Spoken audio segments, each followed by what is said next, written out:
This conference will now be recorded.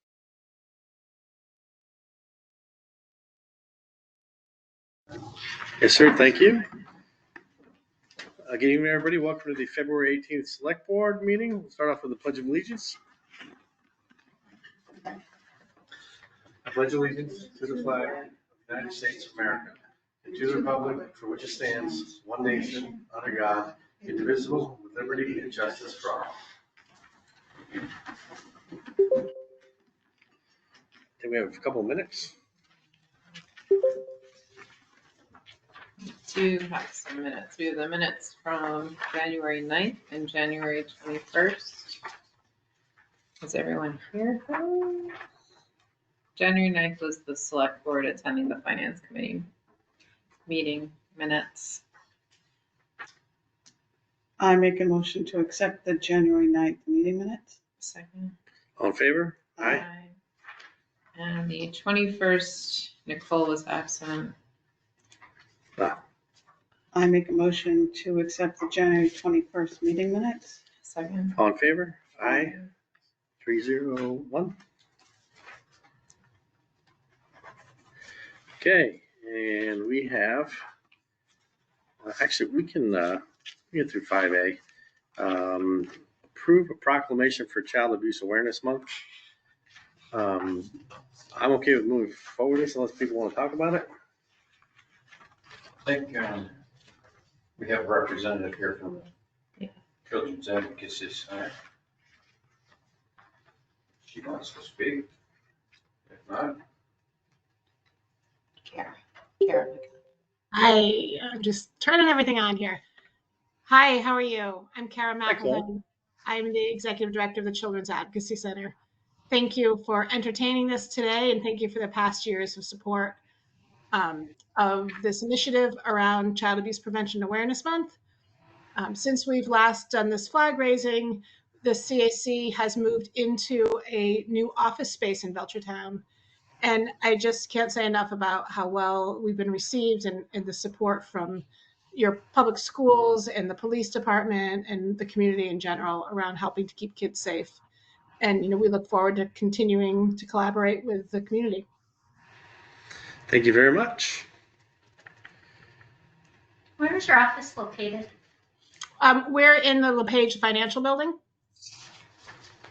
Oh, okay. Okay, does anybody want to make a motion to approve the proclamation?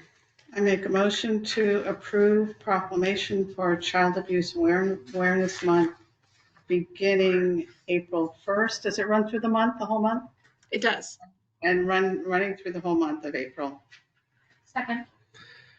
Any further discussion? All in favor? Aye. And may as well just do 5B, request to raise the flag for Child Abuse Awareness Month. I make a motion to raise the flag for Child Awareness Month to run April 1st and through the month of April 2025. Second. Any further discussion? All in favor? Aye. Very good. Thank you, Kara. Thank you so much. All right, so we have one appointment tonight. That is Kyle Finnell of the Pioneer Valley Planning Commission with a community facilities and service update. Hi, Kyle. Good evening, members of the board. Nice to be back before you. I'm here to present our final version of the Belchertown Master Plan Community Facilities and Services Update. This is a planning document that the Pioneer Valley Planning Commission was contracted to complete an update of the master plan chapter related to community facilities and services. So that was funded through District Local Technical Assistance, which is a appropriation from the state legislature. So that was a grant that was awarded to the community to update this element of the master plan. I'm here to present the final document as it has gone before the planning board and received their final round of revisions and critiques. And so just like to go through the document quickly with you. field any questions that you may have, and then that'll be about it. So it's a fairly standard planning document. Sections related to the existing conditions of community facilities. This includes everything from Lawrence Memorial Hall, Kennedy House, school buildings, Department of Public Works, recreation fields, conservation lands, and particularly of interest for this project was the inventory of town-owned parcels. So there's a lot of unused or underused property that the town possesses. Some are conservation areas. They have open space and recreation value. Some of them are properties that were taken because of tax delinquency. So there's currently 190 existing tax parcels that the town owns. Many of those have a use, have a purpose, either in day-to-day administration of town government or public benefit and good, such as conservation areas. And then some just aren't doing much. So this particular project, we wanted to focus on that and get a better sense of what residents in the community broadly would like to see. So that engagement brought me before this board last fall. I believe it was September. And we were talking about a brief survey, which is part of the document in section 4, starting on page 17, where we identified through my work with town planner Doug Albertson and select board member Jen Turner, offered guidance on a list of priority properties. Town manager Steve Williams also supported this endeavor.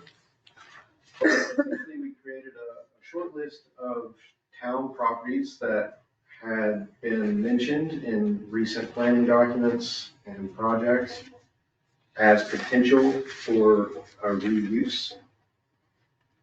We created a map of those properties, a little online survey, and we're able to publish that survey in November. And while we weren't able to do the original engagement as planned, we were able to receive 60 or so responses, I believe 61 total. And so we got at least a snapshot of what residents are thinking in terms of some of the more frequently mentioned properties across town. There is a quick summary of kind of quick takeaways from the survey on page 23 that I'd like to put into the record. Acknowledging that what feedback was provided is valuable input collected during our engagement period. Based on responses collected, residents wish to see natural spaces such as the Piper Farm property and the town-owned parcel on River Street. Residents would like those preserved and kept as open space. Respondents also seem to prefer that current uses for Old Town Hall, Lawrence Memorial Hall, and Kennedy House, those seem acceptable and residents would like to see those continued. The former school buildings, this is Cadgel School down in Carriage Grove and then Franklin Street School property. Both seem well suited for other community uses based on responses. There was some feedback suggesting selling these parcels. To get what? Selling or just dispossessing those. Oh, So yeah. A few residents said that they were okay with the town letting go of the property. The vacant lots at 51 State Street, which was the I believe family center, and 41 Javis Street, which was an old DPW highway barn many, many years ago. Those are of interest for residents as new community amenities. And then the parcels that are located in the former state school buildings in Carriage Grove, this includes the administration building and the former dormitories at 6 and 8 Berkshire Avenue. Residents would like to prioritize commercial uses for those, which really aligns with the master plan for that country. I have a problem with 61 responses, 61. And our population is 15,400 or around that. Okay, so what's the percentage of response based on that? It's It's minuscule. less than 1. And I certainly don't want you to spend a lot of time talking about this unless the board is comfortable with I don't even know the number, 0.0, you do the math on that, response on how the community feels about how they want to use the buildings.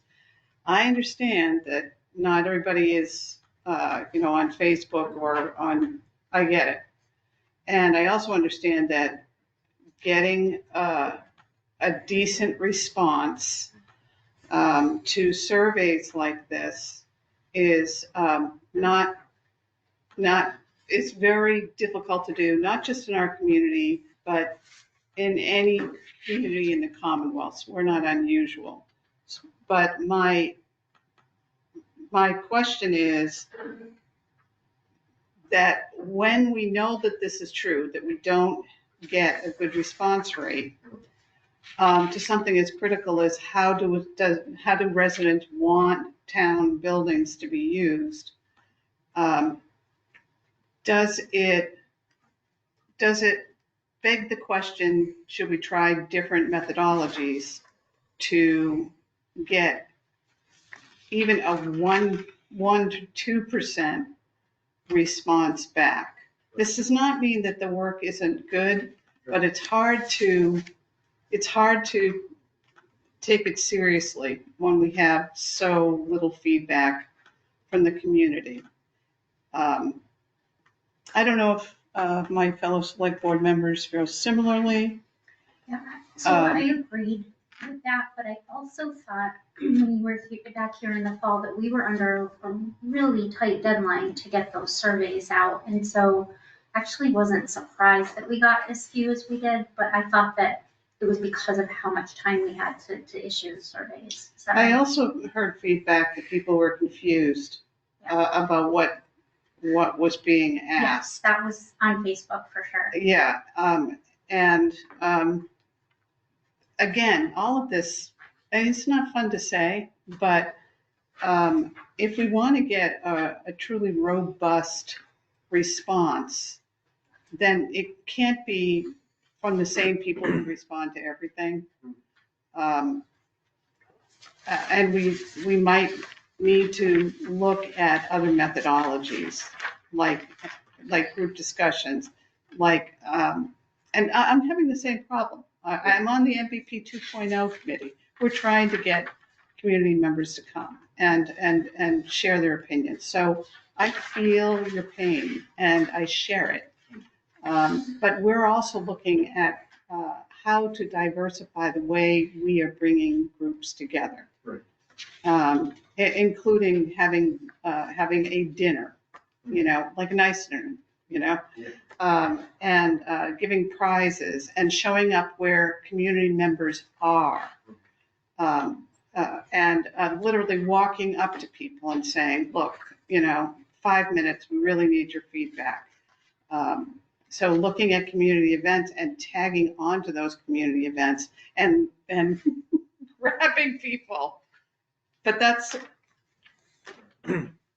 I would, if you don't mind, I would offer for the board's consideration that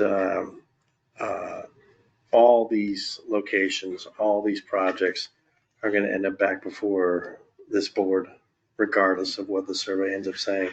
This is too big of a project to ask your average citizen, what do you think about 6 Berkshire, 8 Berkshire? They have no difference, the concept of the 51 State Street. All these properties are going to come back probably through the town manager for the board's consideration. And So this is, all the more reason then. Yeah. To say, then why are we doing this? If that's the case, then It's good to why get input. collect the 61 people? because input is so, other than the elections that put us in these seats, feedback is rare.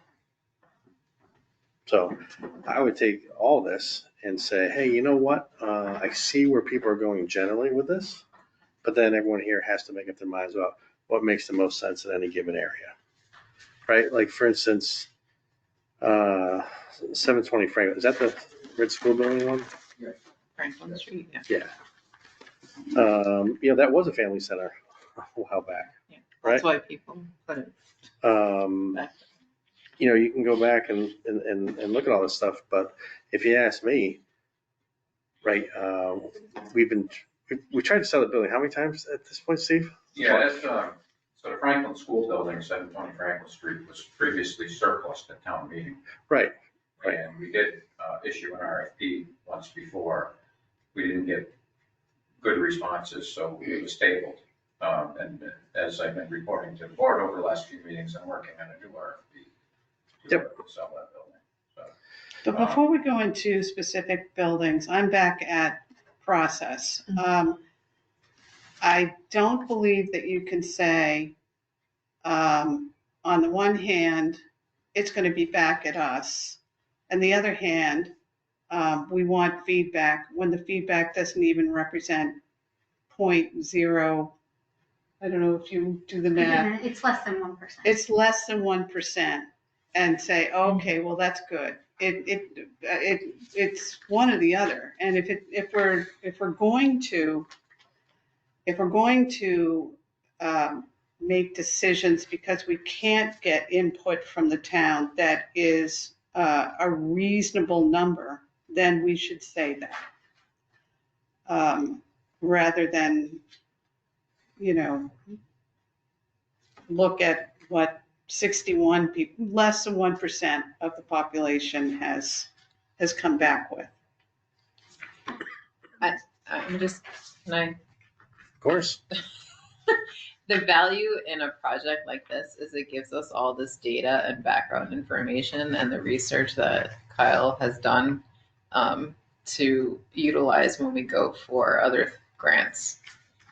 That's really the value of this document as I see it. The community input is great to have, and it'll help guide us. It's part of our community plan, the All Together community plan, but really the important stuff in here is the goals and strategies that are put forward, what we do with that information, and the background research to say that we updated this plan and that we can use it moving forward for other grant opportunities. So I think to your point, perhaps every report has its unique characteristics, but I think this sets the town up for future grants. Put this stuff off the side, but puts the town in line for grants in the future, because we need to update this along with all the other parts of the master plan on a pretty regular basis. Yeah, I just don't agree with the methodology. I think it's weak. And that's not Kyle's fault. And it's not the fault of the committee. And I'm sure when you're applying for grants, you are not saying, based on less than 1% of the people, this is what our community response is saying that they want. So just with my background and experience, it just doesn't support that. I might suggest, Yeah. maybe the town planner and Kyle could work together to keep the survey active on our website. The Pioneer Valley Planning Commission's role in this is about over. But the town planner is certainly capable of collecting additional data as time goes on, and we could always have an amendment to the document with additional responses. I think that's part of it. I think the other part is that certainly some of the responses were that it was confusing. And I thought that the survey was going to be revisited to simplify. And I've not seen what the updated survey looked like. And then the other piece is, would the town planner and the group also look at diversifying the ways in which we collect feedback so that I want this to move forward and with integrity. And I think that's what's lacking right now. We don't have enough of community input to really say. And this is where we get in trouble, where people say, well, nobody asked me, and I thought that, so I do think we need to do more to get the community involved. Go to events where the community, they're already going to be there. Yeah, so we have as you're aware, we have a communications director now, we have a grant writer Yes, now. So use it. I would suggest that they could probably work together, see if we can find a grant for survey tools. And Kate's certainly capable of getting the word out on future projects. Unfortunately, this came in before her tenure started. So I think we can leave this open. We can have this document approved so we can put it behind us, but we can keep the survey open and continue to collect data and hopefully manipulate the questions. And as time goes on, we can build on it. At least get to 1 to 2% of the population. I think that's a good goal. Did you make it to trunk or treat? Because I remember that was like one of the deadlines you were trying to meet. No, I did not. There was some issues with scheduling on PVPCs. To your point, I do think it's a little bit interesting that I personally, one respondent and quoted in here twice. Just not to say that I'm quoted, but just to say that I'm just one person and my responses are printed in here twice. How do we know to show how? that? Well, I know they're mine. Oh, I know they're mine because I wrote them. So I just, that's one person quoted twice, shows you how little participation there was. yeah. So in the interest of, I know we have to move on with this topic. I think, Steve, you've heard the feedback. Can we keep the survey part open? But do you feel good about at least putting this in place until, whoops. I don't think Oh, he's not done? he's not done. Great. What do you else, Scott? Just to speak to, acknowledging what all of you have mentioned regarding the outreach and the fact that it's such a small sample size, it did not directly impact any of the recommended goals the recommended strategies to meet the goals of the document. I do just want to acknowledge, because the planning board really emphasized this, and I think it's of note that, there's a natural tension in communities, particularly like Belchertown, rural residential communities that provide a really high quality of life to residents through public services, with little commercial activity. There's just this tension to make sure that that quality of life is maintained. And the goals in this document and that strategies associated with that are really an effort to maintain that high quality of life that public services and facilities offer to residents of Belchertown and beyond, because reviewing the recreation department, a lot of their programming open to much more than just Belchertown residents. But I just wanted to speak to that, a couple of strategies that are of note. Leveraging the new grant writer that is on staff for the town will be invaluable moving forward to secure future funds. There is a need for us in a more centralized way to inventory and develop what the community thinks is most appropriate for a lot of these town-owned properties. So just acknowledging that this survey is not going to provide a clear answer on many of these. And, continuing to expand what I think is a real value to residents is the amount of open space. So acknowledging that that's a primary opportunity for the existing facilities and services.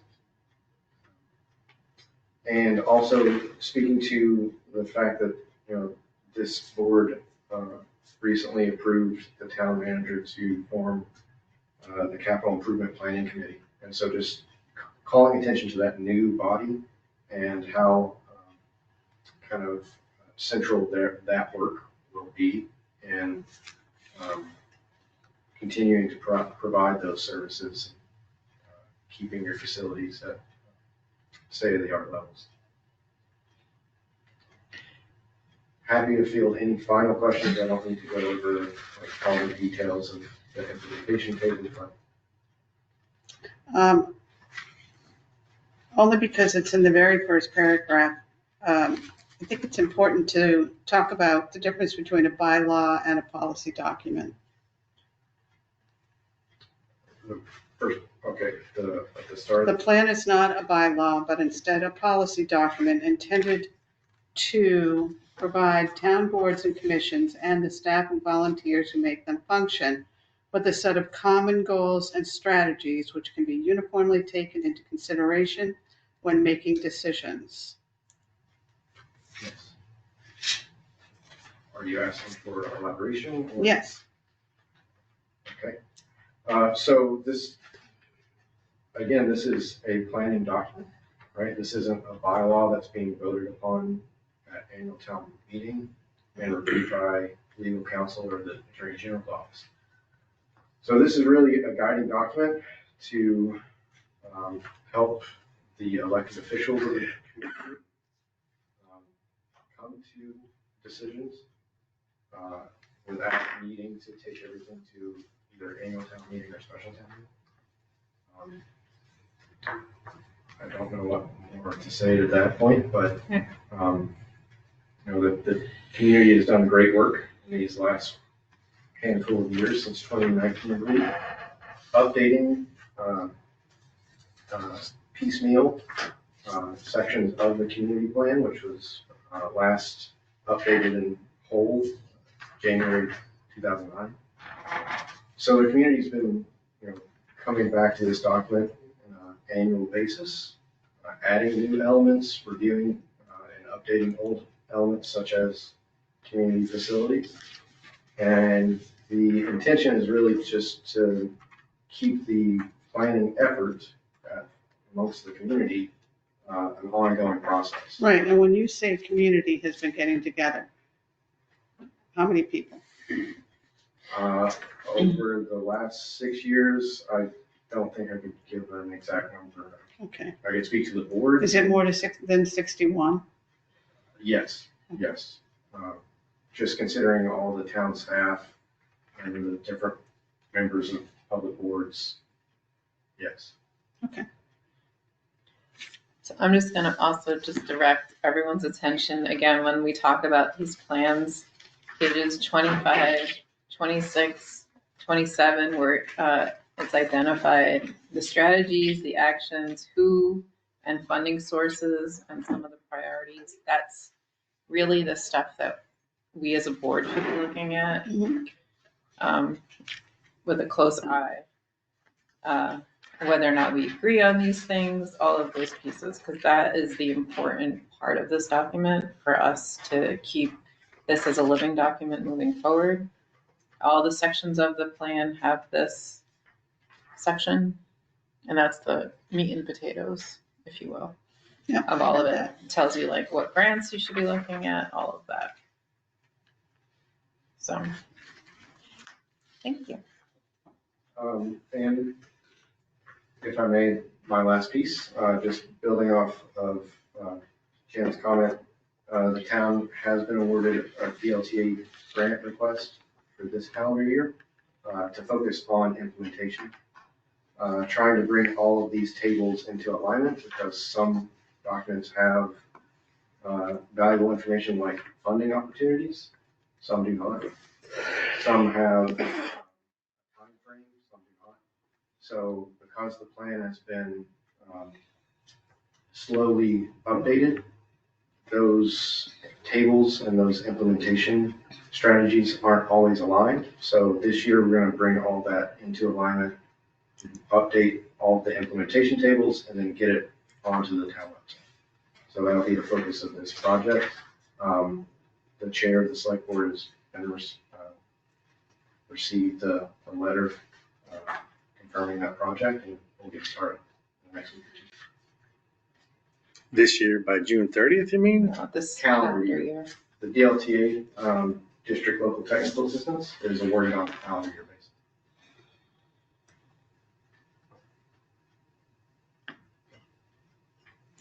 basis. Okay, any other questions? I have a question for Steve. So I was just looking through the list of all of the properties, and there's a lot that are in there that were tax takings.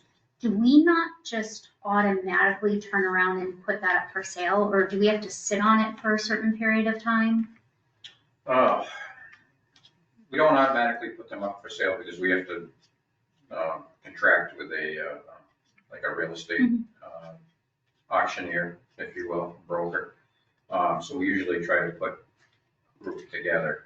That's something that, after my conversation with Kyle, I realized that we need to be looking at.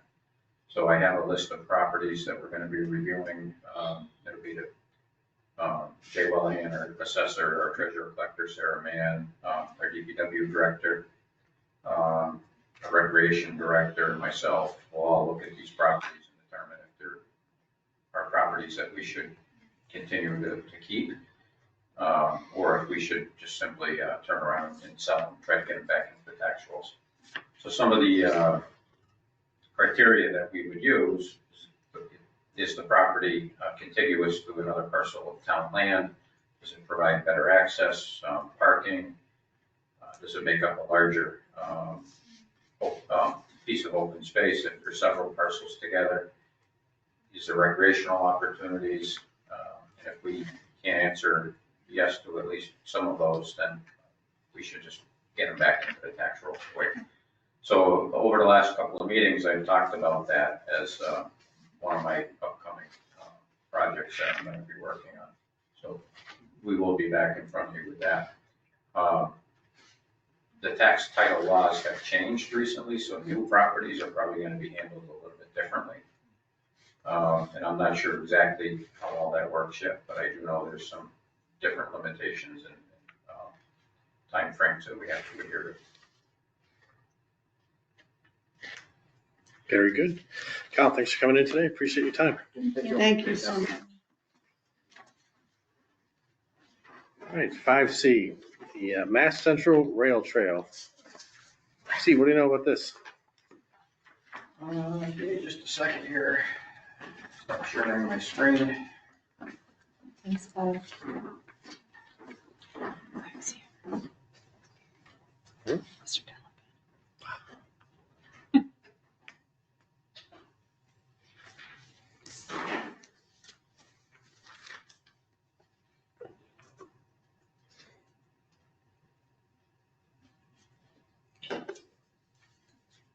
You want me to help you? Okay. So as you're aware, we've been working on the Mass Central Rail Trail project for several years now. We have a portion that's under design. We've got some setbacks with the railroad. We've worked through those, and I think we're on track to start back up. We applied for a grant recently to cover some of the engineering costs the railroad is asking for, as well as advance the design. That's only a very small section of what's in Belchertown. It's about a mile. And I think total we have 14 or 15 miles within our boundaries. But it's part of a larger project. And I have been advocating with our legislators to look at this as a larger project. We are trying to connect several communities together. We do have a representative here tonight that wants to talk a little bit more about this, but I really think we need to have a coordinated effort between all the communities that are going to be part of this project so we can advance together. Otherwise, we're just going to have all these little islands and trails. that are going to be used and are going to be a benefit to their communities, but they're not going to pull in the entire um, group of people that we want. We are looking to really turn this into a destination and bring tourism to this region. So with that, I'm going to turn it over to Craig Delapenna. He's going to speak a little bit more about it. He's from the Mass Central Rail Trail Coalition. He's the one asking for the letter of approval. So I'll let you take that. Thank you, Steve. My name is Craig Delapenna, and your community is astride the longest rail-to-trail project in New England, which runs from Boston to Northampton or Northampton to Boston, depending on which way you travel. It actually intersects with 18 other shared use paths, rail trails, greenways. There's nothing else like this in North America. In many states, it only takes 3 years from soup to nuts to get their trail built. This project's been underway for 45 years. When the DCR, or DEM as they used to be called, was the first, it was in early 70s that the state bought within I-495 inside of Boston. They bought probably over 800 miles of dead railroad and live railroad, but they didn't buy anything outside of 495. And there were some visionary people inside the State Parks Agency who knew that that was going to be a problem. So they sent out 2 teams to reassemble the dead railroad corridor, to purchase it. One became known as the Cape Cod Rail Trail, and one became known as the Neurotic Rail Trail. From Northampton to the edge of Belchertown, or about 1,300 feet into Belchertown. And that's been around. Took 13 years to build that, never mind getting to yes, to buy the corridor, 13 years to build it. And then it came to Belchertown, and then the State Parks Agency sort of melted away for many years. We were the first parks agency, the first state with a parks agency in the United States. And more recently, we were ranked like 47 or 48 in investment in state parks on a state basis. Now they're coming back. There is a group now operating in Belchertown called Friends of the Belchertown Greenway. Rail trail was apparently a radioactive word years ago in Belchertown, so now it's called Greenway. There are 25 other communities on this path. Currently, at this moment, we are 63 miles open in several disconnected sections, as Steve mentioned. There's 12 more miles under construction right now. We will be at 75 miles by the end of this year. We're running out of the small rec trail grant or mass trails grant program, which has been stood up for, as you're getting your first bigger grant for the remake of the Javis Brook Bridge. That's one of only a few, a small handful of bent timber bridges in the Northeast still standing. It's been maintained through this grant program by the local snowmobile club, no less, over the years. I sat on the DCR panel for 10 years, ranking, reviewing projects on this. I've been doing this for 30 years. I've written 3 books on this subject. Been involved in every rail-to-trail war in the Northeast. And I've given over 1,200 lectures in 21 states. I live 8 feet from one of the earliest municipally built rail trails in New England. We are piecing together a coalition, as Steve mentioned, to bring the 26 communities together. How do people do things in Massachusetts without counties? Right? We don't have effective counties as other states do. We are doing something very unusual, building a 100-mile trail in a place without any regional cohesiveness. There are no more wars left. The only impediment to getting this finished is a commitment by the state to finish the rail trail. If you go to that, I've got some brochures here, little high altitude brochures at the end of your table. that talked about this idea of finishing the rail trail. If it gets finished, or I should say when it gets finished, because I'm the ever optimistic guy, it will produce 4 to 5 million users a year, 4 to 500,000 overnight visitors a year, $200 million a year in economic impacts to places where people coming without their cars. That concept is called wallets on wheels. It happens in other states quickly. Nothing happens quickly in this realm in Massachusetts, but we are close to the tipping point. There's 3 major bridges that need to be replaced, one over the Swift River. There's a 1,000-foot tunnel that most people of the 21st century have no idea is there in a small town called Clinton. This is going to be big, and it's going to be beneficial. And one of the intersecting trails that connects to this is the westernmost end, which runs from New Haven to Northampton. Report we did 2 years ago showing all these metrics of use and economic impact was all based on the Boston end of things coming west.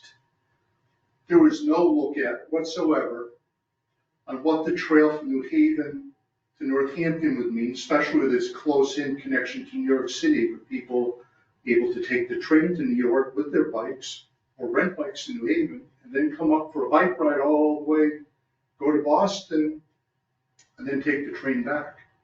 That has not been looked at. In fact, the state of Connecticut has been building that trail for about 33 years.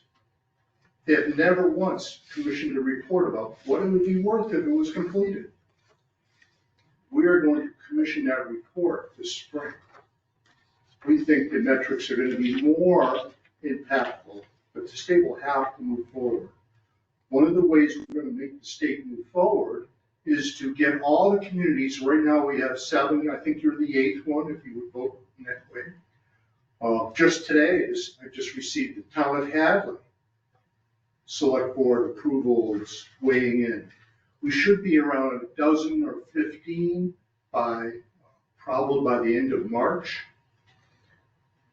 Once we get a letter of support from the community, we will outreach the state senator and the local state representative for that community, saying that your community is supportive of this. Let's have a conversation about how you can be impactful to move this forward. We've waited long enough. In fact, we're running out of small projects. The only ones left shortly are going to be big, expensive projects, complicated projects. So I am open to questions if you have any.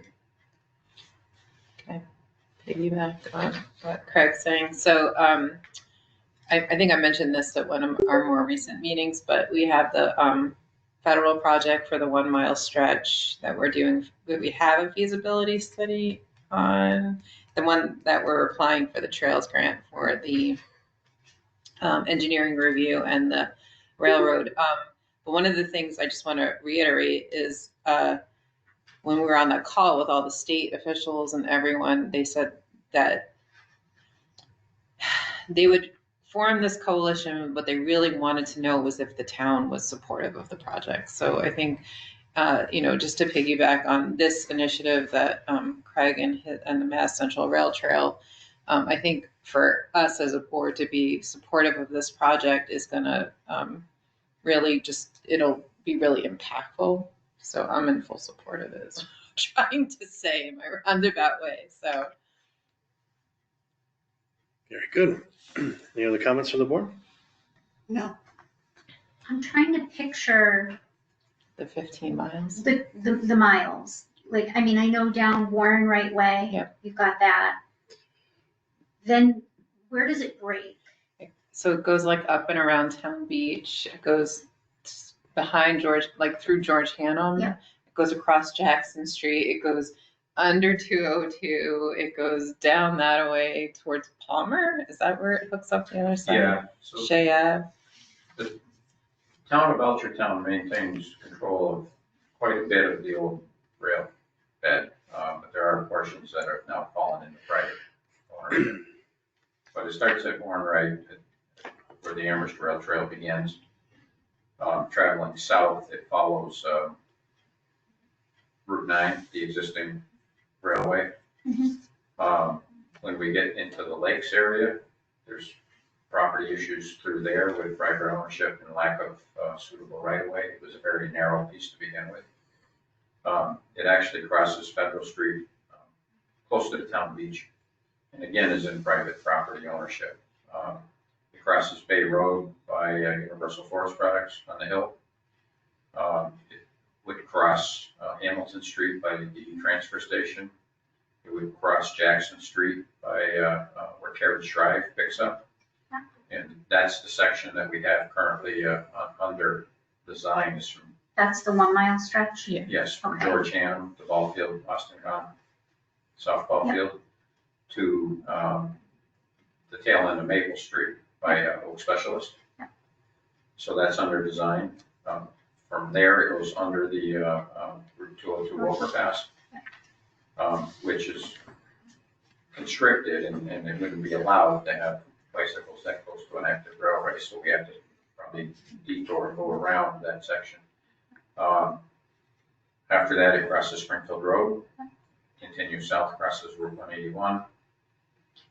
It goes down and comes out right on the Palmer Belchertown line by the grog shop. So it goes over the trestle? Yes, the trestle bridge behind Mallard Estates. Okay. So it's quite a lengthy project, and we do own large sections in there, and a lot of it is usable. But a lot of it's not. Correct. Yeah. Okay. And so this is funding that would come from the state? Yes. Currently, this is on the Federal Transportation Improvement Project list of projects. It's not currently listed as a fundable project because of design status. So there's a 5-year plan that the state will manage once we get to a funding status. And that is determined by whether or not they think we can move forward with final design, right away, ownership, a lot of different issues, environmental permitting, for example. So that's what we're trying to advance with this project, and we would have to pick up the other piece. Typically, how the federal funding works is the communities are responsible for the design cost and permitting cost. And that's where we're running into trouble because we're trying to apply for grants to pay for this, and it's slow going. We're also running into issues, as I mentioned earlier, with the railroad. We're not alone. Every community has the same hurdles that they need to get over, and that's why I really think we need to have a concerted effort from the state to manage this project. It doesn't have to be a project that encompasses 104 miles. That would be beautiful if it did. But somebody at the state level should be advocating for these communities to help through the process, make sure that they're finding the funding that they need for design, helping with permitting issues, acting as a liaison to the railroad, and coordinating how all these things are going to come together. And that's lacking right now. So we've been really pushing hard for the state to find that. If we can at least get that far, that would be a huge success. And maybe in the future, we could have the state take over some of these micro projects and tie them all into one bigger one. So that's what we're hoping. But it all starts with a letter of support. I'll add in that we have a complete scalable map. If you go to finishtherailtrail.org or masscentralrailtrail.org, we have a cartographer on our team. It's a live scalable map, extremely detailed. And in fact, on the Belchertown Greenway website, it has the map of the old Belchertown Land Trust, which showed the right-of-way, most of the corridor of town. And there's actually 4 land trusts on this corridor, reassembling corridor that was sold off and get it back into a public protected status. Never say never. In fact, we're at 95 or 96 miles of the 104 in a public protected status right now. It's like 6.5 miles or so is still not in a public protected status. Well, I have to commend you for your work. I mean, you have been at this for decades. You have the facts, you have the data. I absolutely support this project. I do think that it could bring much needed revenue into the town. And I also think that it brings all those, it's 26 communities together. We have a unified effort. And it's these kinds of projects that can help create what you talk about. We don't have regional, we're not, these kind of projects bring us together. And so thank you for bringing it to our attention. I certainly support it. I have one more question. So I get that this is just a letter of support for future, but you said that the town is responsible for the cost of design and permitting. At what point does that go to town meeting for approval? Like, at what point do those monies get approved by us? Well, that's grants, right? Yeah, right now we're focusing on grants. Okay, so when you say it's the town cost, you still mean it's through grants? Correct, Okay. yeah, but we're responsible for identifying that funding. Okay. It could go to a capital request and be in front of the taxpayers at town meeting, but we're trying to avoid that. I'll add in one other odd fact here. When Belchertown first went through this process 30 years ago, Massachusetts was the only state in 50 that required the trail to be paved. And that touched off the war. A lot of the people opposed were equestrians. How do you mean you're going to pave the trail we're already using? And so job number one for me was to take down that directive from Mass DOT. They have now green-lighted, this was almost 20 years ago now, that they green-lighted the ability of communities to do a soft surface trail, just like everywhere else. You don't have to pave. You don't have to pave this. Much less expensive. Except for the DOT, the federal funds, you have to pay. No, you Just don't. want to, well, that they made very clear. They were misinformed. Okay, I will go back into Mass DOT and Shane, That would they be- cannot be saying that to communities. yeah, that's what they told us They on the cannot call. be saying. Very good. I I hear move- support, I hear support. Nicole, yes, no, support? Yes. Very good. Sounds like Steve, you support the project. Oh, absolutely. I know you're trying to authorize the chair to sign a letter of support. I'd like to talk about it with the board for a quick second. I think this project is so important to the overall town. I think it requires more than just a chair signature. I think I'd like all 5 of these signatures, but I'd like more than that. I'd like you to sign it, Steve. I'd like every department head, conservation, recreation, police chief, anybody, all the department heads that want to sign it. So I'd like a short but emphatic letter of support signed by almost everybody we can get to sign it in town. I love that idea. So we will revise the letter that's in the packet for the full board.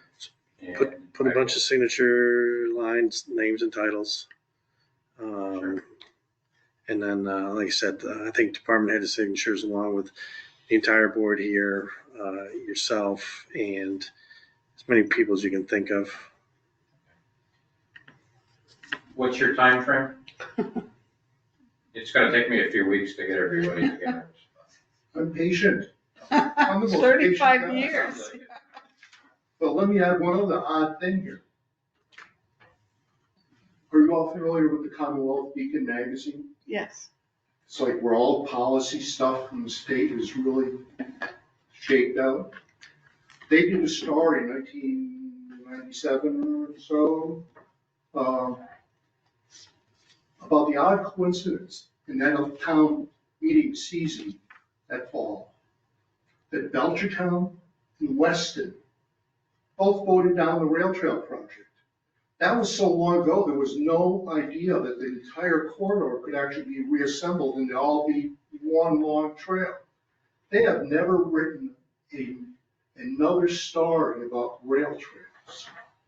When you get this packet to me, they have a new editor down there, and I was on her conference call with her favorite readers. I want to send it to them. I want them to have the trail, a revisiting of the trail idea. Weston's built now, you know. Don't fall off your chairs. They voted it down. They never had a vote ever again, but it got built. I'll come in sometime and teach you how that happened. All right? Thank you. There are no more wars here. We just need the state to finish the trail. That's easy. Very good. I appreciate your time. Thanks for coming in for the education.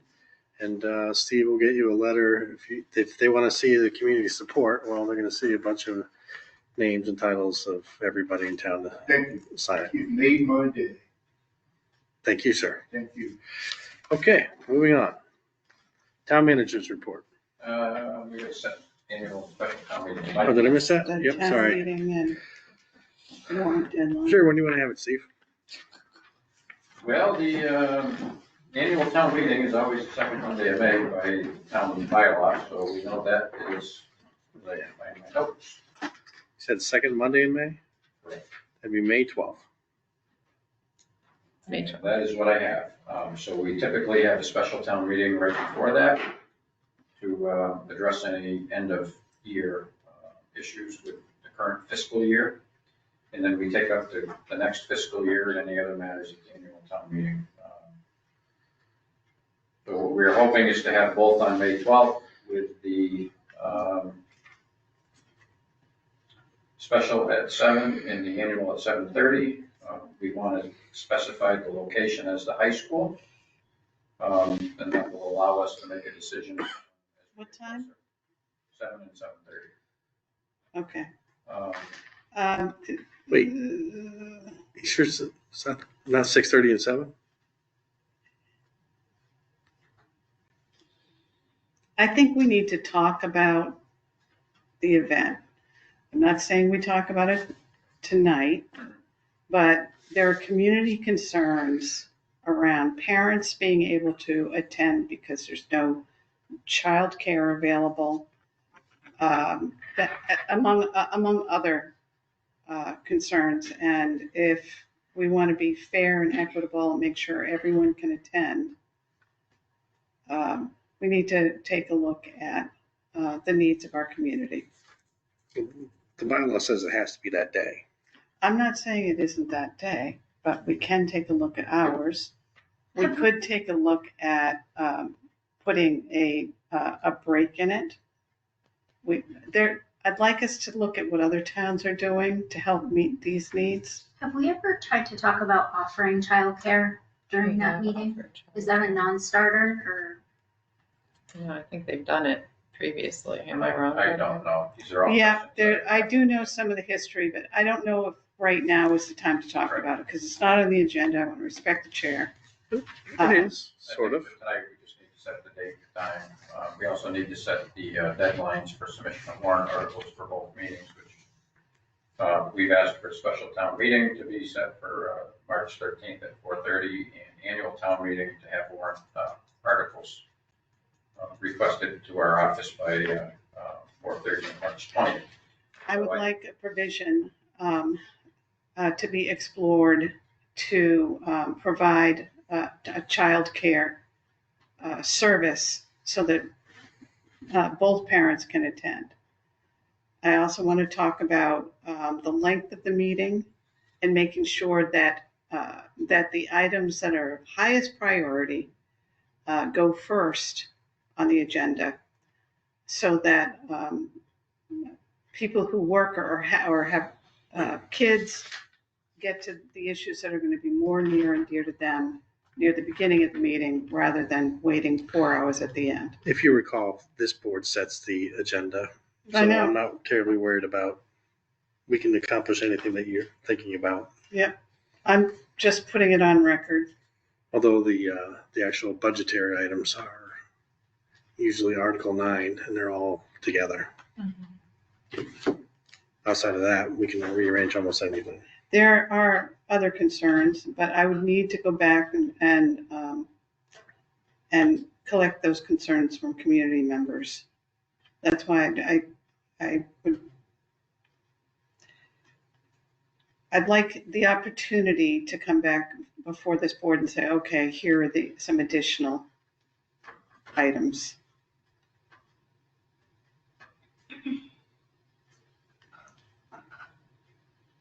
Does that bar us from being able to set a date and time today, do you think? I think we can. I think there's an issue around differently abled folks and making sure that we're providing services so that they can participate as well.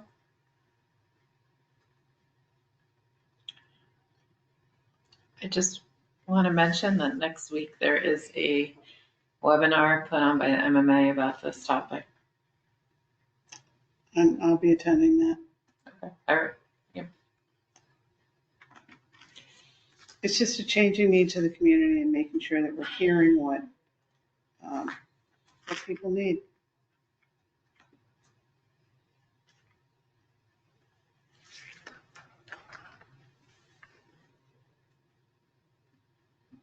So I feel like this doesn't stop us from being able to No, it doesn't. set and then maybe for a future meeting, we can talk about childcare, transportation. I would agree with you, Nicole, but Lisa, what do you think? I'm thinking about it.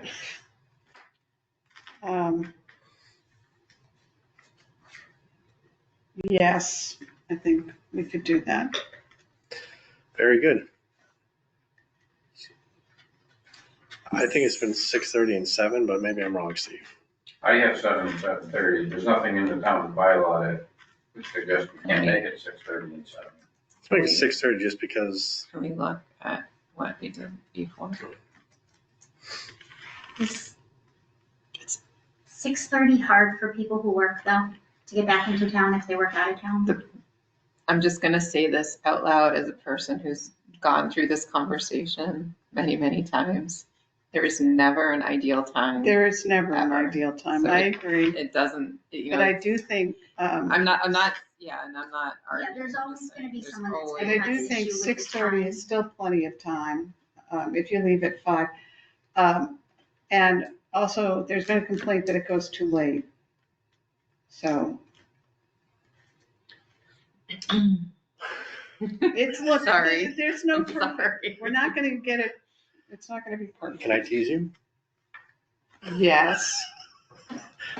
Yes, Oh, Go don't do ahead. it. Just don't do it. It's not worth it. Go ahead. no, It is no. worth it. I can take it. How about 6:30 and 7? Does that work?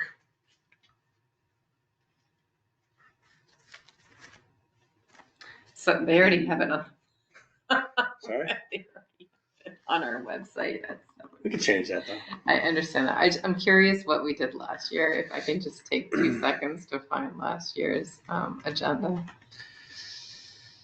Because sometimes these meetings do go late. I think the select board usually meets at 6:30. I We can think meet at that's what it is. That's Yeah, it is. That's what it is. That's what it is. That's exactly what So it we would is. have to move everything up a half an hour. I'd be fine with that. I'd be fine with that. So what are you saying, 6:30 and 7?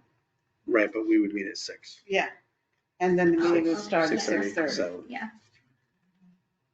And then that would help either the back end or maybe perhaps make room for a break, although that's the moderator town meeting decision if they want to take a break or not. Right. Usually there's a team, right, that does the logistics of town meeting. Well, the issue, well, first of all, the special town meeting is generally just making last minute budget adjustments to the current fiscal year. That's usually not very well attended. It's very routine business. We're moving $5,000 from one budget to another just to balance the books by the end of the year. If we have any bills that were not paid prior to the close of the previous fiscal year, we may address those, but there's generally nothing that's for the current fiscal year that's coming up. So doing a 6:30 special is, if people miss it because of reading, is probably not going to be why they want to be at town meeting in the first place. Right. So 7 o'clock, I think, works. Having a break, the problem with that is the board of registrars have to check everybody out and check everybody back in. Oh, that's right. Yeah. And that's why we don't have breaks in town meeting. But we're saying it's going to start at 6:30. Special. And suggestion is special at 6:30 and Regular. at 7. So Oh, not meeting at 6 for us? The We select meet at board would 6. meet at 6. We meet Special at town 6. meeting at 6:30, town meeting at 7. The select board always has a meeting prior to town Yeah. meeting. Not that there's ever anything, it's just in case we need to talk about anything, which Yeah. historically is not We much. don't.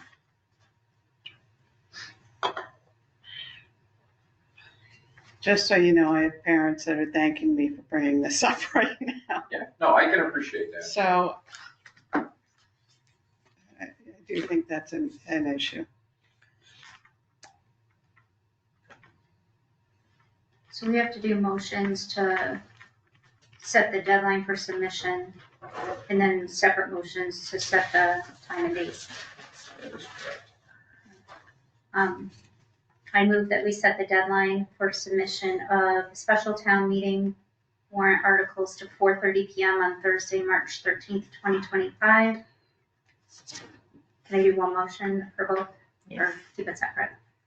And I move that we set the deadline for submission of the annual town meeting warrant articles to 4:30 PM on Thursday, March 20th, 2025. Any further discussion? All in favor? Aye. Okay. I move that we set the location, time and date of the special town meeting to 6:30 PM on Monday, May 12th, 2025 at Belchertown High School. And the annual town meeting to 7 PM on Monday, May 12th, 2025 at Belchertown High School. Second. Any further discussion? All in favor? Aye. Question. We used to, before the pandemic, do awards. Do a what? Awards? We've never gone back to that topic. We Well, never We have. have gone back to the topic, We but we have. never made any actual decisions. Actually, the chair and I think, made a decision last week. Oh, great. Go ahead. So what we would like to do is, I want to talk to all of you individually, solicit some feedback. But I think the plan this year is going to be to have awards during a select board meeting rather than Awesome. a town meeting, because one of the complaints that we heard was that it takes up a half an hour of. It took an hour. Yeah. It took an hour and it was, congratulating people that, but we need to spend that time on town business. I think it's a great idea to have it at a select board meeting. So what I want to do is just solicit some feedback from all of you individually, and we'll determine a path forward. So since it's not specifically on the agenda tonight, it's probably as much as we can discuss Great. here. But as it relates to town meeting, it will not happen at town meeting.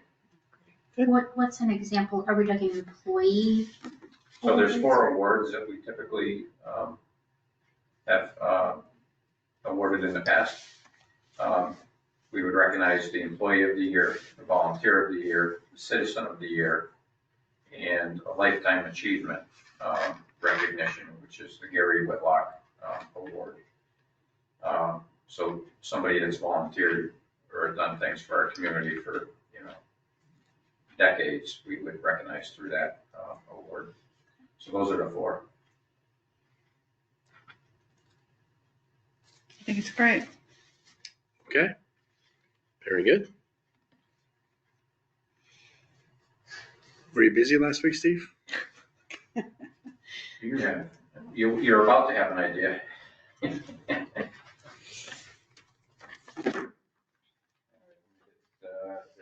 Town manager's report. Warrants as usual. I did attend a Mass DOT meeting regarding the Main and North Main Street reconstruction project. The design is ongoing. This was what they call an over-the-shoulder look, where the reviewing engineers at Mass DOT meet with the local leaders and provide some feedback on the design so we know what things to be looking for and what to change. I had a meeting with the BCTV communications manager and MIS director regarding our video posting on the website. There's been some concern that there's not always consistency on the time frame on when videos get posted, and sometimes they're hard to find, sometimes they're not. We were previously using a platform called Sprout. Our BCTV general manager has now rolled all of that over into a YouTube format. So it's much easier to find on the website. All the videos for meetings are in chronological order. You can find them, you can go down through. And the links are still in the same place. You still go to the meeting minutes and agenda, town clerk's page to find them. The website's very clear on how to get from point A to point B, so we're hoping that helps. It's one of many changes that this group has been implementing recently, and they're doing a really good job. Great. I also attended a meeting with our representative, Aaron Saunders, our Senator Jake Oliveira, and representatives from MassDOT and our DPW director, Linda LeDuc, about the Elm Road 9 intersection. What we learned is that the intersection has a crash rate that's higher than what's normal for this area. Mass DOT is taking a very serious look at this. They are aware of our concerns. They're going to be working with some of the property owners to remove some vegetation that seems to be blocking some of the sight distance. Hopefully collecting some data on vehicle travel speeds through that corridor, so we can try to identify better what the issues really are there. And we're going to be meeting again once the leaves begin to pop out and the snow's gone to actually meet on site and take a harder look at it. So they were very cooperative and understanding, and I'm happy to report that I think we're going to see some work there. I just don't know if that's going to be Steve, I can stop you real quick on that one, right? I travel that road every single day, and it's the vegetation. It's nice to look at the leaves and everything, but as you know, it's really that sight line coming down, looking across the that is a blind spot. And if you're looking left in particular, you really can't see anything. At night it's easy because you see the headlights off in the distance, but during the day, or if it's raining or snowing, you can't see anything. And that's what makes it super challenging. So if you do see them come by, make sure you take them during the day, preferably on a rainy day. we can try. You can order rain for that. All right, I attended the Finance Committee meeting with you on February 6th. I met with the Family Center to discuss their FY26 budgets.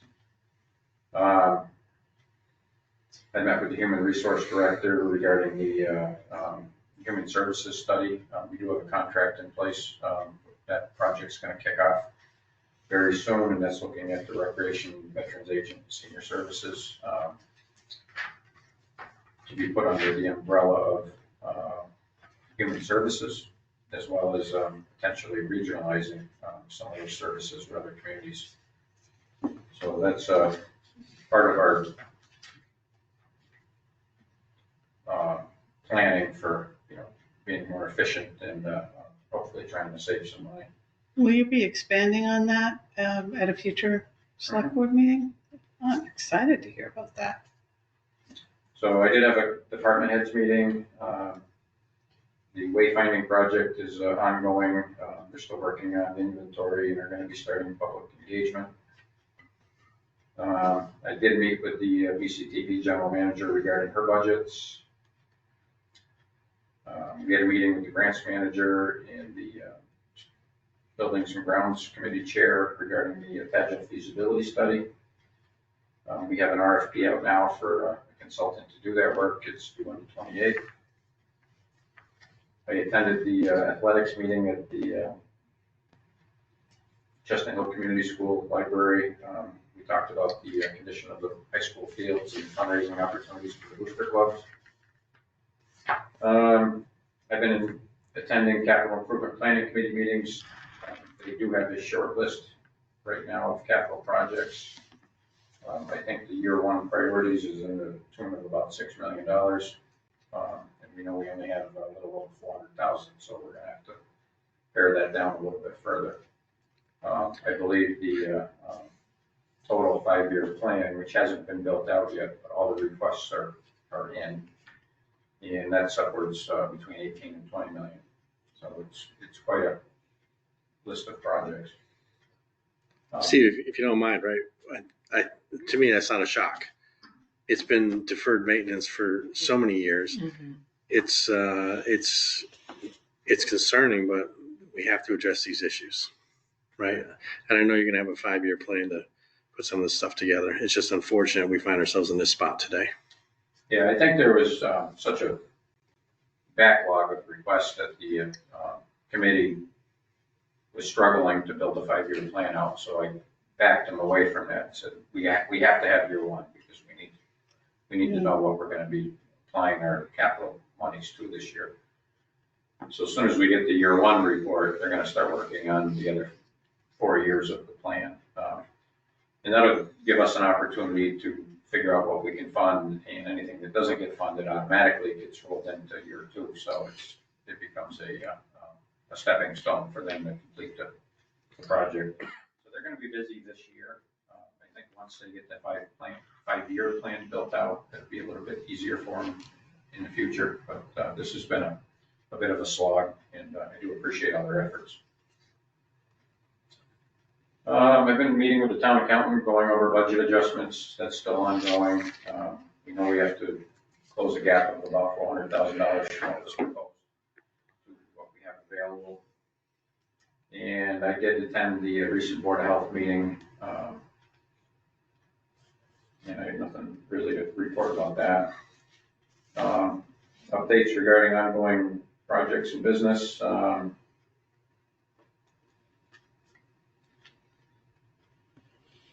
I already mentioned the human services study, the financial organizational review. That's the update to the 2021 plan report that the DLS did for us. And I believe all the interviews with the select board members are now complete. And I believe we'll have a draft shortly. At least that's what I've been led to believe. I talked a little bit earlier about surplus property. And plans to review town-owned properties for surplusing and to sell, whether they're tax title or other. So that'll be on here for a while as we work through that. Next meeting, we already have one appointment, and that's to discuss the mural project at the transfer station. They have 3 final designs, and I believe it's up to the select board to pick the final one. There's 3 designs. 3 designs, correct? Yeah. And the select board has the final say, right? No, but there's 3 separate designs. We have to pick out of the options, 1 for each. Okay. I just want everyone to be clear. We're picking the final design, but we're picking 3 final designs. That's what I'm Okay. trying to say. I'm Sorry. glad you clarified it because even I wasn't clear on that. Okay. I do have some grant updates. We recently received $19,000 for firefighter gear from the Executive Office of Public Safety and Security. As Kyle Finnell mentioned earlier, we received a DLTA grant through the Pioneer Valley Planning Commission to create an interface for our master plan so that the implementation schedules are interactive.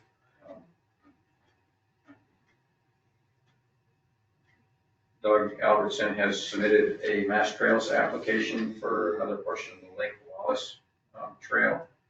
Sarah Fortune from our Conservation Department has also submitted a mass trails application for the MCRT project for design and review. So there's a lot going on there. Allison's been working with all the department heads on these applications, so I think we're starting to see a little bit of momentum with that.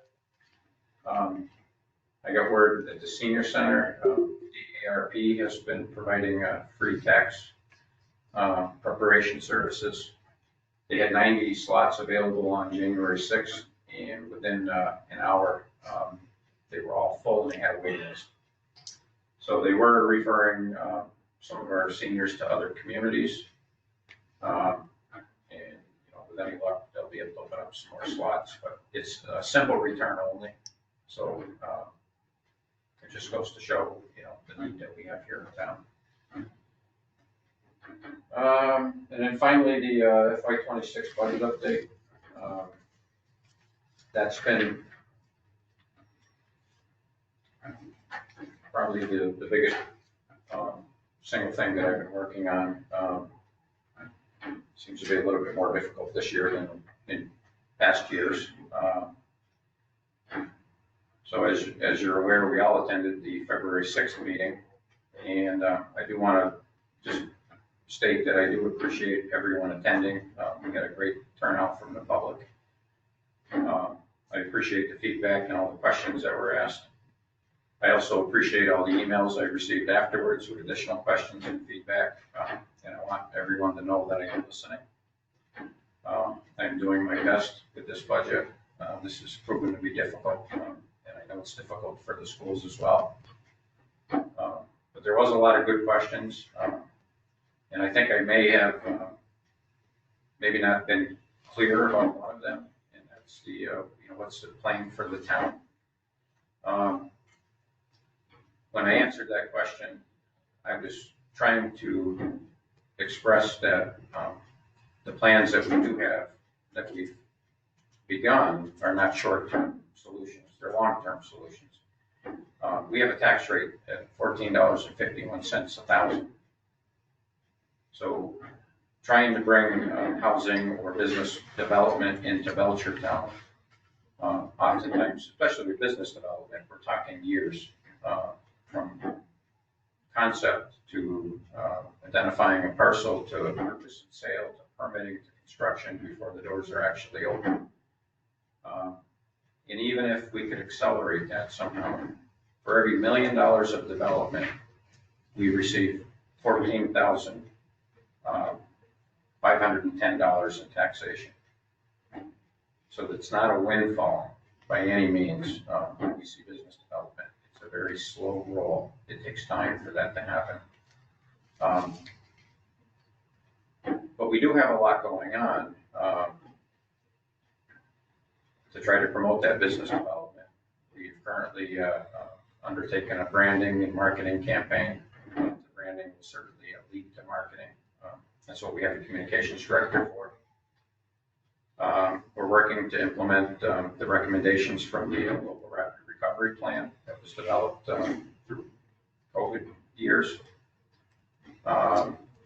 We now have a cultural district manager. We have a communications manager, as I just stated,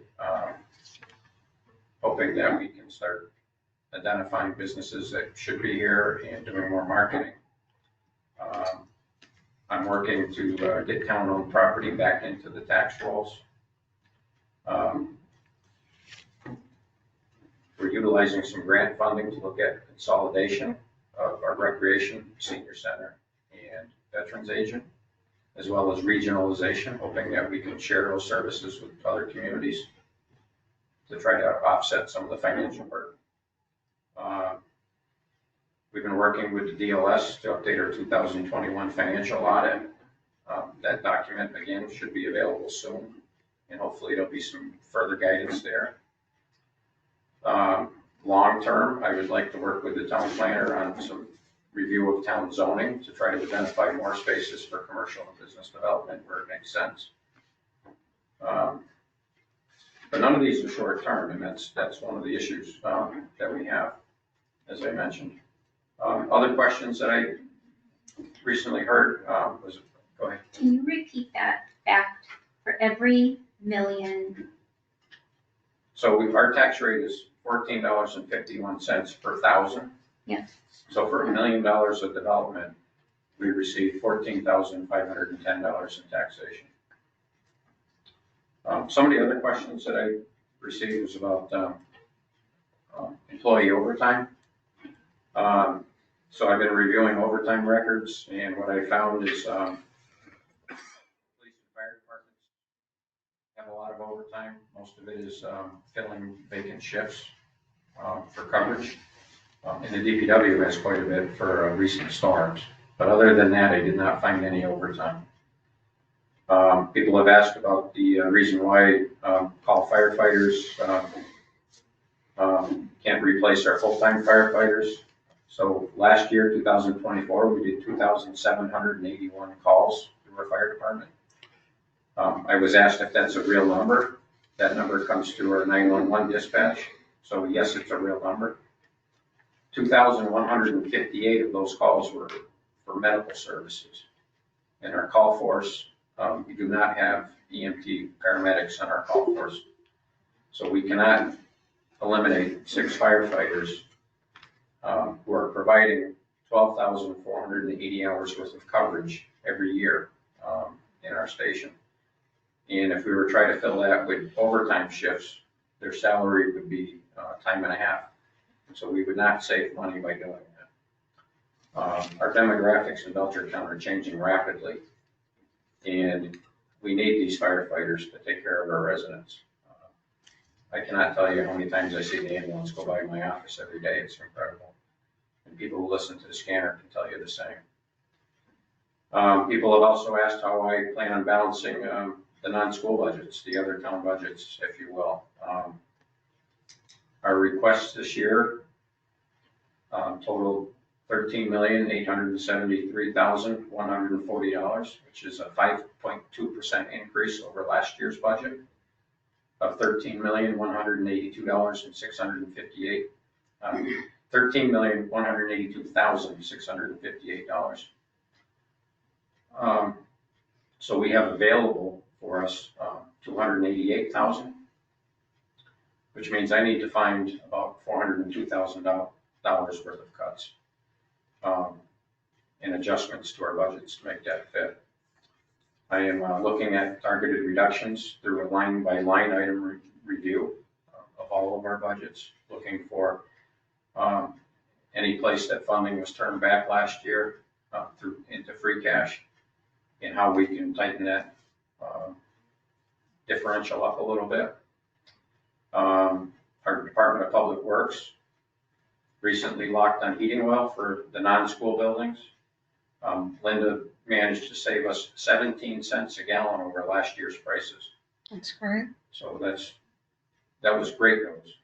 And there's also savings with our gasoline and diesel, but I didn't have those available for tonight.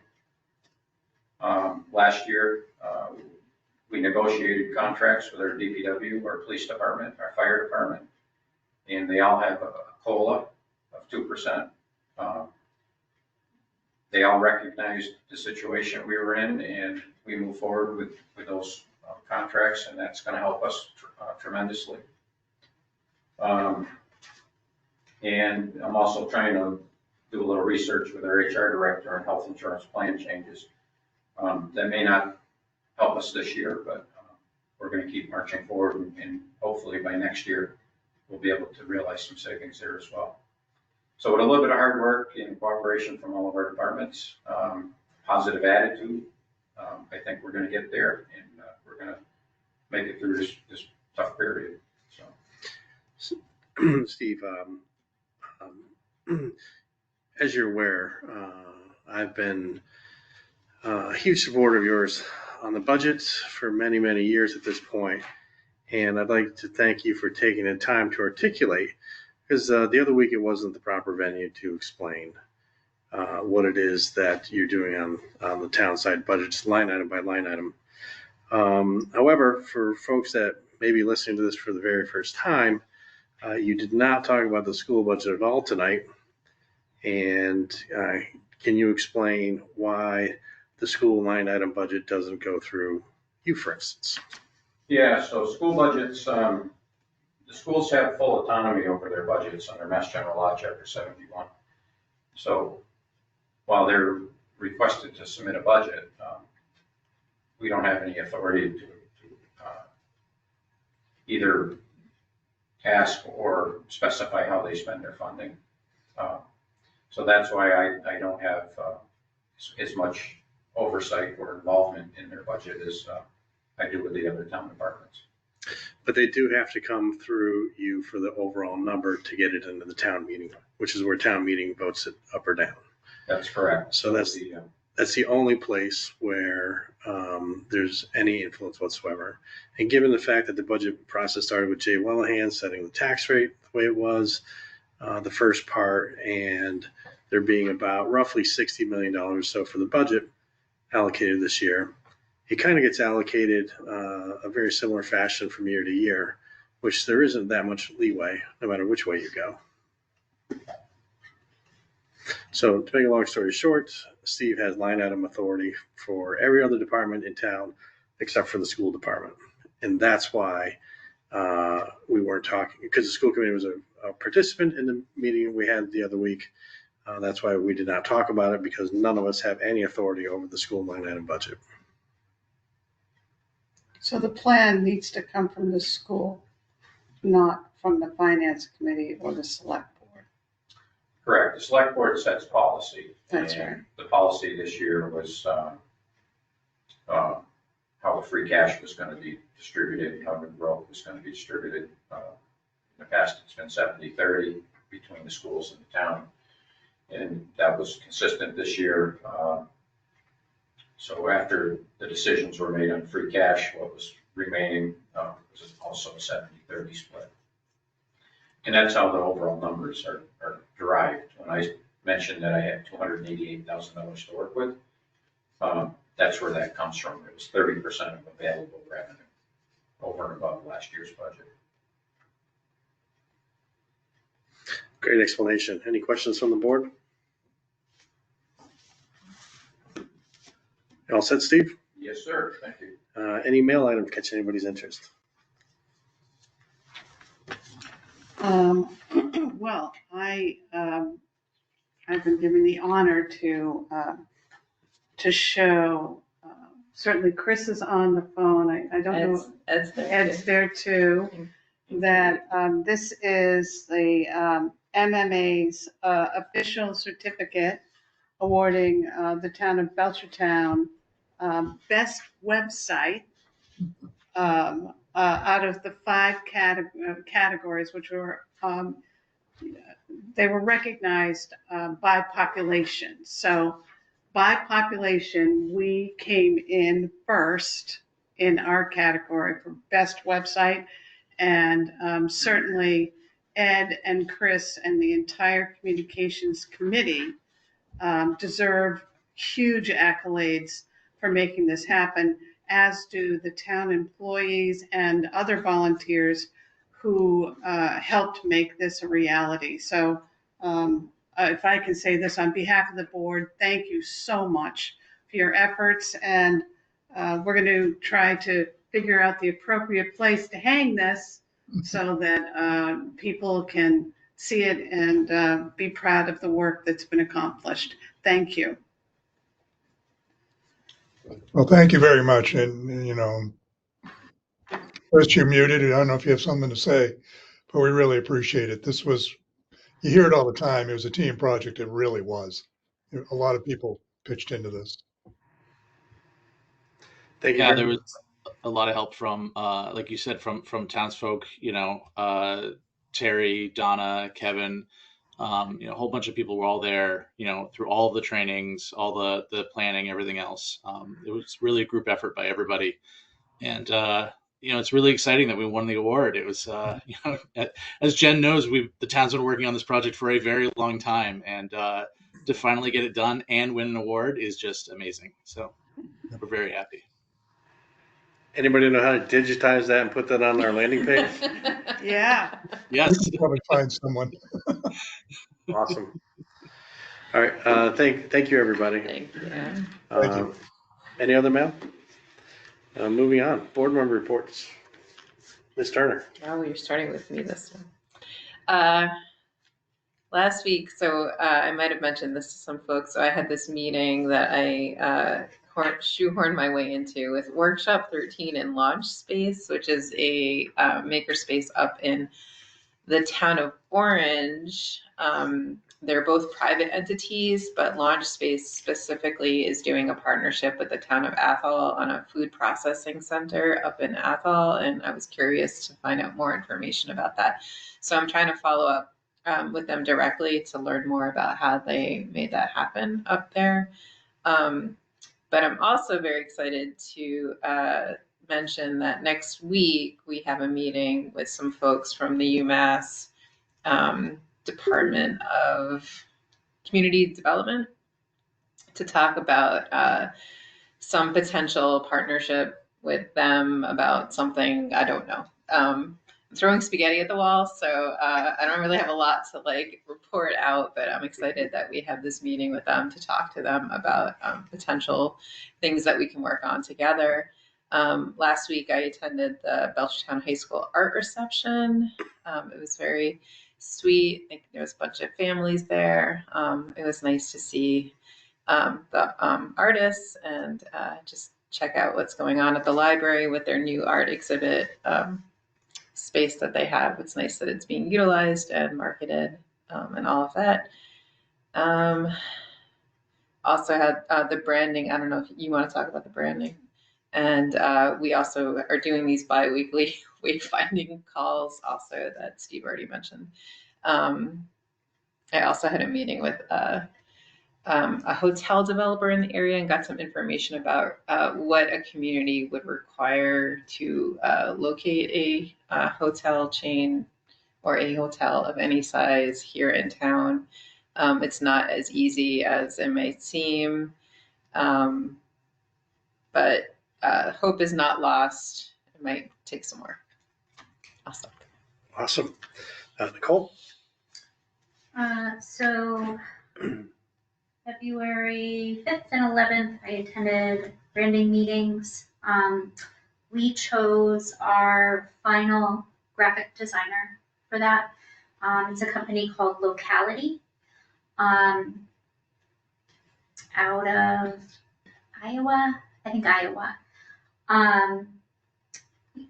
We talked to a bunch of finalists. We narrowed it down, and Locality just really she asked great questions. She really cared about learning about Belchertown, coming here, understanding what Belchertown is about. She said, as we go through the creative process, she's not gonna nickel and dime us for every artistic change that we make. So there's just kind of got this feeling that she really cared about taking on this project. So we will be meeting with her soon and just start brainstorming. February 6th, went to the tri-board budget meeting with you all. And then February 7th, I met with our HR director, Joanne, and reviewed the health insurance renewal that's coming up for FY26, just to kind of throw some ideas around on ways that we could save money but preserve the benefits. One of the things that I noticed, can I be a little bit okay, just with my thoughts on this. I feel like the Hampshire County Group Insurance Trust, they offer these two plans to the towns.